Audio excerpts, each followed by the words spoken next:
Hi everyone, আমি মনিকা। চলো আজকের দিনটাও তোমাদের সাথে একটু শেয়ার করে নিই। অনেক দিন ধরে ভাবছিলাম একটু গোলুর কাছে যাব, গোলুকে না দেখলে আমার মনটা কেমন কেমন যেন করে। এই কয়দিন যেতে পারছিলাম না, একদমই ঝড় বৃষ্টি হচ্ছিল বলে। তো আজকে ভাবলাম যাব, কিন্তু আলটিমেটলি যাওয়া হয়নি। বলছি কেন যাওয়া হয়নি। তো সকাল থেকে যা কাজকর্ম থাকে সেগুলো করে নিয়ে স্নান টান করে হনুমান চালিসা পড়ে গিয়েছিলাম একটু ওষুধের দোকানে ওষুধ আনতে। আমার গ্যাসের ওষুধের স্টক শেষ হয়ে গেছে সেই কারণে।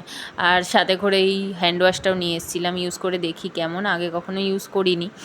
দেন বাড়ি এসে লাঞ্চটা করে নিয়েছিলাম, তারপরে এক থালা ফল কেটে নিয়েছিলাম।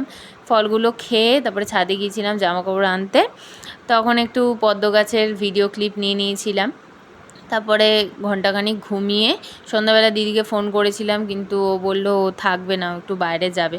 তো কী আর করা যাবে, তাই জন্য আমি চা আর মুড়ি ভাজা আর নিমকি নিয়ে বসেছিলাম। এইভাবেই দিনটা কাটিয়েছি। ভিডিও ভালো লেগে থাকলে লাইক করে দিও। বাই।